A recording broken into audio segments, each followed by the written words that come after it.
The title of the video is a lie. LEGO has in the past made successful and fun sandbox experiences. They wouldn't be much of a company if they couldn't properly transfer the creative fun of their toys into a digital landscape. The problem is that they haven't been able to do that successfully since the late 90s and early 2000s. That is to say, LEGO has the ability to make games that allow you to express yourself creatively, they just have strayed away from it in the last 20 years. But how can LEGO, the company in charge of the building toy, mess up something so ingrained in their brand? Well, to understand that, I think we need to take a look at what makes a good sandbox game. What other games have successfully brought creativity into people's lives even better than LEGO ever could? First, you have your traditional build-it-yourself games like Roller Coaster Tycoon and The Sims, and these franchises are pretty infamous, but I want to look at some more recent examples. You see, the most successful sandbox games of today started to gain traction around the early 2010s. Most famously, you had Minecraft, the best-selling video game of all time that just boils down to basically building with blocks. Sounds kind of familiar. And while Minecraft was huge, you also had some other successes like Garry's Mod, a PC-based game that allowed you to mess around with assets from various other games and let you build your own vehicles and contraptions. And you also had the height of the browser game era, which LEGO was no stranger to, but was completely outcompeted with sites like Newgrounds, Cool Math Games, and more importantly, Roblox, a website that borrowed heavily from LEGO's look and style that let you make your own games through the internet on their 3D engine. These sandbox games defined the childhoods of many people, and I think were largely successful because they had completely threw out an idea that a lot of prior sandbox games struggled with: a goal. When it comes to designing any game, not even just video games, you have to in some way actually get people to play or work towards something in your game. This comes in many different forms, but it's all one common concept. Every game has a goal. This is especially true for video games, as most of them the goal is to beat them. But when it comes to the best sandbox game, there is no beating them. The best thing a sandbox can hope for is the player to play until they get bored. There is no need to add anything because it all relies on the player's imagination. And this kind of gives people more freedom than any game could hope for. Garry's Mod and Roblox were very good at this because they basically handed the player a game engine and let them do whatever they want with it.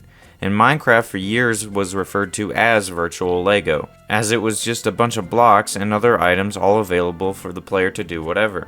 This, along with the internet allowing people to share various creations on these games with each other, made them pretty successful and memorable. So I think that's the secret formula to a sandbox game: restrictionless and lacking any sort of goal.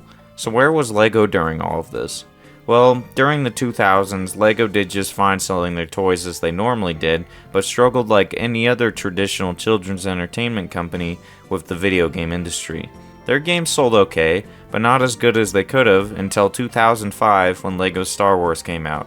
Everyone knows what this game is, so I won't go into too much detail, but basically LEGO and Traveler's Tales made an adventure-style third-person game set in Star Wars, except everything was LEGO. It had light humor, fun combat, and somewhat simple puzzles, and was overall a massive success. So for the next decade, LEGO would go on to just make these sorts of games, as it was very profitable. For whatever license LEGO had, an adventure game would be made for it, and it was not necessarily a bad thing. Many people also grew up playing these. My favorite game as a kid was LEGO Indiana Jones 2, but these games presented a small problem. They kind of removed everything that made LEGO what it is. Sure, they weren't completely devoid of building. Many animations and puzzles required the player to hold a button while the character built for them, but the most customization you could get out of these games was just a character creator, something that was more commonplace in role-playing games. There were level creators, but only 2 of these adventure titles had them, so ultimately the bulk of LEGO games made in the past decade did not foster the same creativity and fun that the LEGO toy was so famous for. But all of that would change when LEGO would ultimately show their age and try to compete with the big sandbox titles from the years past.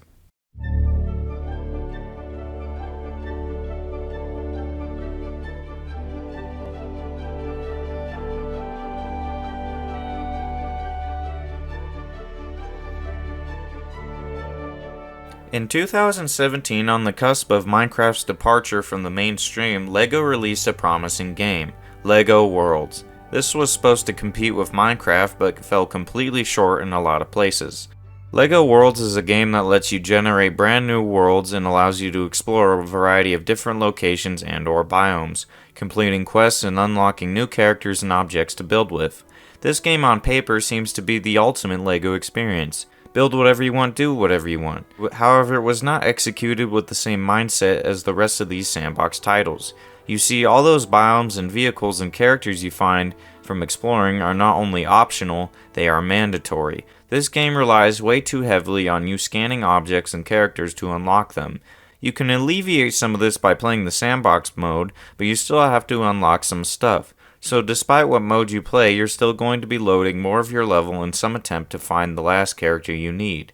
This can be very frustrating, as even when you first start exploring, you may notice the care that has gone into each biome and location in the game. Maybe it's due to LEGO World's grand approach, but the biomes feel like a giant pizza with a few toppings on them haphazardly scattered to give the idea of a good, well-made biome. You will find vehicles placed in completely random spots, characters placed in completely random spots, and worst of all, barely any structures. This sort of random generation reminds me more of attempts at infinite random worlds from the late 90s, more than it does Minecraft. Maybe it's just the first-person perspective, but Minecraft's world, though randomly generated, feels much more well-crafted than the one in LEGO Worlds. And I think the theming of the biomes isn't helping either. LEGO as a brand is known for their various themes, and for LEGO enthusiasts, this keeps things fresh while also allowing for the special chaos that LEGO is so good at. But when it comes to making a game, these themes can be quite difficult to put together. I'm not saying a clash of different aesthetics can't work. In fact, different worlds coming together is one of my favorite things about fiction. And when it works, it's amazing. Plenty of other video games, shows, and movies have done this successfully, but there are plenty more that haven't. It's a very tough balance, and for a company that has shown in the past that this can be done successfully, it's strange to see that it's half-baked here. The different themes and biomes are treated more like advertisement than they are actual mechanics. They don't interact with each other in meaningful ways and don't add too much to your experience as a builder. In fact, nothing much in the game interacts in a meaningful way at all. The quests are extremely shallow and bare bones, the NPCs are laughable even compared to the characters of Minecraft, and overall the game feels like it simply exists to look cool but not actually amount to anything. But none of that should matter. LEGO Worlds is a sandbox game after all, so when you're done collecting every resource in the game, the building part really picks up, right? Well, sort of. There's a couple of options for construction in this game, but your options for parts you can place and things you can do are also very limited. For starters, forget any ideas you had about vehicles, or hell, anything that can move. In this game, you are entirely limited to the stuff that is stuck on the ground. So no building rocket ships, race cars, tanks, giant guns, or anything cool. You are stuck with the most simplistic type of LEGO configuration. Buildings. Buildings aren't necessarily bad. Everybody likes pyramids, skyscrapers, and giant statues, but if Minecraft just had blocks and was nothing else, it might not have garnered the attention it has now. Also, when it comes to the available bricks to build these buildings, you are stuck with just what is best to build a skyscraper. So not too much in the way of round pieces and no way to actually build sideways, or at least from what I could find. This coupled with all the problems that LEGO games are known for, like terrible cameras, bad controls, and I don't know about you guys, but I played this on PC, and every time I tabbed out it would reset the resolution to way lower than it was supposed to. So yeah, for me at least it was kinda buggy. All of that is to say that this game is far from perfect, but it also isn't far from a bad game. It just falls incredibly short when compared to the other games dominating this market, and many people did grow up playing this and have enjoyed their time on it. But unfortunately, even if this game did have a community, LEGO abandoned it not too long after its release, so whatever these players may build, there's not too many avenues to share it with each other. But it would be a couple of years before LEGO would take a crack at the sandbox genre again.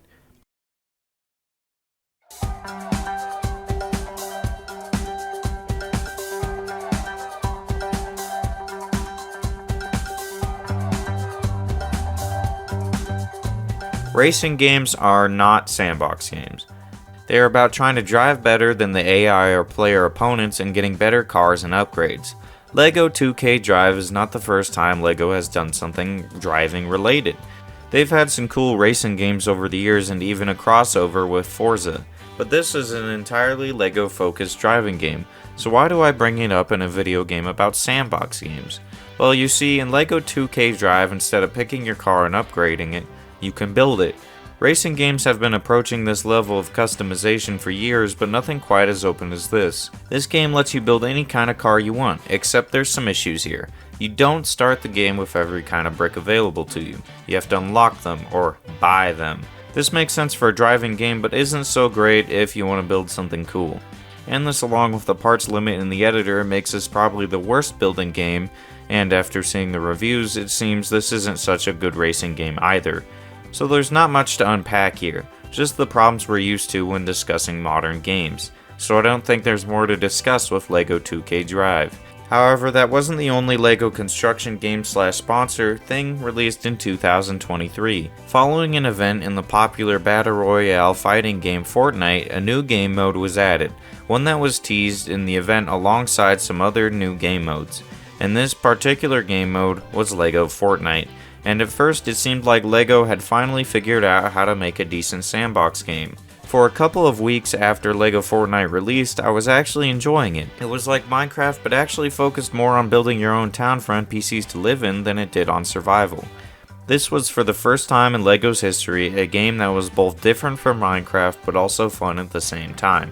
Or at least that's what I thought, until I noticed a couple of things. Firstly, LEGO did let you build your own town in this game, but the parts you used to build said town were probably the most lackluster I'd seen in any sandbox game. I ignored this for a while, as while you play the game you do unlock more pieces through progression, but one day I wanted to experiment and went into sandbox mode. And the total variety of stuff in sandbox mode was extremely low, but at the time I was unbothered by this. It was a brand new game, and it controlled far better than LEGO's previous attempts at construction mechanics. Not only that, but LEGO Fortnite had something that I thought LEGO nor any other sandbox AAA game could ever have: buildable vehicles. Yes, you can, with a lot of limitations, build vehicles in LEGO Fortnite. Finally, the LEGO sandbox experience I had been hoping for. So I continued on my world and progressed through the game, but eventually, due to what I can only assume to be the worst luck ever, I had to go to the desert for some items. Now, for your average player, this might not have been so bad, but for me, it was awful. You see, on my world, the desert decided to spawn at the farthest edge of the map. This meant it takes a good half hour to run there. This sucks, especially when a lot of items you need to craft materials for are from the desert, and your inventory only has so much space. So I decided to do something that seems pretty logical in a game that allows you to create. Make something to alleviate this issue. So I looked up a tutorial on how to build a tram and got to work. I got about an eighth of the way through building the track when I got a message informing me that in my construction game, built inside the revolutionary Unreal Engine, I had somehow reached a limit. A limit to the amount that I could build on one structure. This made me livid. Imagine you're playing Minecraft and you're building a rail track between two bases, and the game just suddenly stops you, saying you've placed too many rails. Limitations are the Achilles heel of sandbox games. I'm not saying that all these games are without limitations, but many of them are completely reasonable and most often than not don't interrupt gameplay. So when I try to solve an issue in my LEGO Fortnite world utilizing the tools at my disposal in a dynamic and entertaining way, something the developers of the game should be hoping for, and instead get a giant punch in the face, it can totally kill someone's interest in something. And it did mine. In many ways, LEGO Fortnite achieves what LEGO and Epic Games were hoping for, but overall, it's still not a very good sandbox experience. Though I said the construction controls are an improvement from previous attempts by LEGO, they are still somehow fairly janky, especially when you decide to build a structure that isn't one of Epic's prefabs. Prefabs that I might add they sell in the Fortnite shop. Yes, you got that right, they are selling bricks to you through microtransactions. I guess I shouldn't be surprised. So there you go. For the last 20 years of LEGO's continued ventures into the sandbox genre, they have somehow failed every single time. Some of these games do have merit, and if you enjoy them, don't let me stop you from playing them. But before you do that, I want to reveal a secret to you. You see, I didn't just make this video to tear apart LEGO's half-baked attempts at creative joy. No, I came here with a purpose. To introduce you to one Sandbox game you may not have heard of. A game made not by LEGO, but surpassing LEGO's achievements in the Sandbox market. A game with bricks and rigs.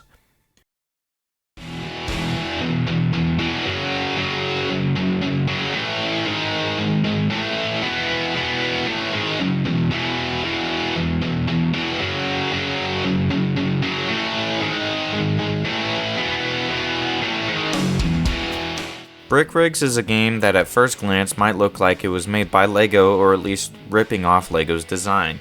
But keep in mind that LEGO does not actually own their famous interlocking brick system. Gotta keep those patents updated, guys. So Brick Rigs is just using a similar look to LEGO, and it has some benefit. We finally have a good LEGO Sandbox game. Let me explain. Brick Rigs is a game that lets you make your own creations within their editor, and then go out and play around with them. You have everything from scooters to skyscrapers. Admittedly, this game is more vehicle focused, but who wouldn't want to play with tanks, jets, race cars, rocket ships, mechs, and a taco truck? This game, you may have also noticed from the footage, has a physics destruction system. This is the main appeal of Brick Rigs. You get to build a car out of bricks and then get to go smash it as much as you like without having to clean up the pieces and build it again. The only issue is you may be disappointed to find that you cannot edit the terrain in Brick Rigs, but you do have a wide variety of maps to work with all the features you could hope for. And if that's not enough, the community has made ways to put custom maps into the game. So this is a LEGO look-alike game that lets you build vehicles and smash them into each other, but what about the building system? Well, admittedly, there is a small flaw here. Brick Rigs editor isn't exactly user-friendly. In fact, I think it looks a lot like Blender, but it's not as hard as you may think. I have been playing this game since I was a kid, and when I was 11, I figured out how to use this editor and make this pizza car on screen. So the editor's a bit of a toughie, but what about the brick selection? Well, Brick Rigs has a larger brick selection than any other LEGO game in existence. They've even got sirens, guns, flamethrowers, and much more. And if you can't find a brick that works, there's also scalable bricks, which are bricks that can be set to a custom size. So the construction part is pretty solid with the minor limitation of the size of this massive editor. This is all fine, but what if you can't think of what to build or haven't managed to figure out the editor?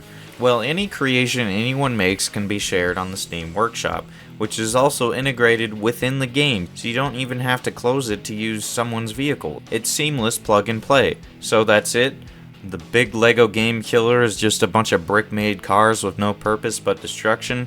Well, not exactly. While I can't predict what you and maybe a few friends are going to get up to in Sandbox, I can say it will inevitably get boring. But not to fear, Brick Rigs has some other game modes, like Battle and Conquest, which are PvP-focused game modes that actually let you try out your new tank you've been working on.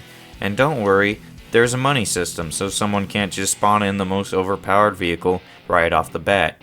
And if you get tired of that, there's also a zombies mode. Yes, you heard me correctly, a LEGO game with a zombies mode. It plays a lot like Call of Duty Zombies with a wave-like system where you can get more points to buy and upgrade weapons. But more importantly, with enough points you can buy a vehicle. This allows you to plan and build the perfect zombie killing machine and is some good fun. Basically, this game brings out the inner child in you and kinda lets you play with as much LEGO style bricks as you like. But I would be lying if I said this game was flawless. First, let's take a longer look at the amazing bricks I discussed earlier, scalable. These seem like a strange feature in a game about building with Legos. Bricks that can form any shape and any size. Now that really sounds like 3D modeling software. And while it's true, you really can just 3D model stuff in Brick Rigs, creators try to stick to making rigs out of bricks instead. But a lot of them still cave and add a scalable or two to their builds. I don't blame them, it's too tempting. There are even some in my pizza car. But since I've made my pizza car, vehicles on the workshop have gotten more and more scalables in them. And that's created another problem. Scalables don't really break. Let's say you have a giant scalable wall attached to a platform. Hit it with everything you got, machine guns, RPGs, grenades, fire, etc. In all likelihood, the most you're going to do is send the whole thing flying. This isn't too much of a problem in Sandbox, but becomes a problem in PvP because many people, most likely children, will spawn in vehicles comprised mostly of scalables that cannot be destroyed, ruining any competition and fun that comes with PvP. This is especially bad since the game prices the bricks mostly the same, so one giant scalable costs as much as a small regular brick. So these OP vehicles are also very cheap to spawn in. Ultimately, I think the solution should be to have a scalables as a server setting so that the creators can prevent this from happening, but I digress. Another issue with brick rigs is one that's more reasonable and tends to also plague a lot of games with physics destruction: bugs. Most of the time in multiplayer, the host has the most accurate information on what's going on, and this is mostly related to the position of bricks and vehicles in the game. Sometimes your friend will hit you and it won't affect you, or sometimes you'll be nowhere near your friend and their vehicle will shatter into a million pieces. It's not incredibly common, but it happens more often than it should. What really happens a lot is brick positions when a larger vehicle gets destroyed. If you have a building, destroy it in brick rigs. I guarantee you it will fall completely in different spots or be destroyed in completely a different way for every player on the server. So there's a few problems with multiplayer syncing, and some issues regarding the use of objects in multiplayer. But that's it, right? Not exactly. You see, brick rigs is being developed by one German guy. One guy as far as I know. So updates to the game have been very slow for all the years it's existed. For example, water in brick rigs was a highly requested feature, pretty much since its existence. And we eventually got it, but it took them 6 years. So development on brick rigs is pretty slow. However, along with water, we got some other major changes with how the vehicle editor works and how various systems in the vehicles worked. I think this was supposed to give more freedom to the player, allowing them to make more complicated vehicles more easily, but had a major downside.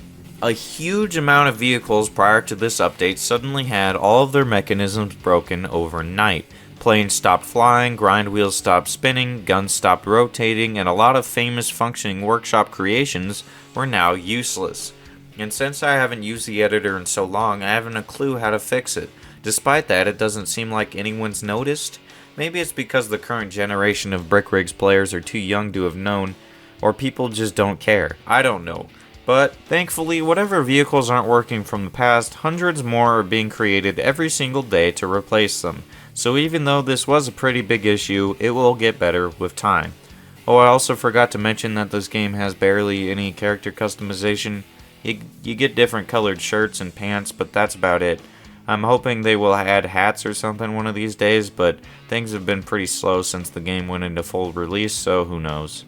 Anyway, I've made my case. I think Brick Rigs is a huge improvement over all other attempts to bring some LEGO joy to the digital world.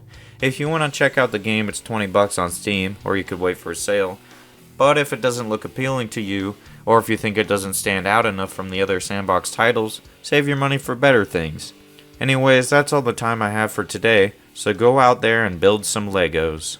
Thank you for watching.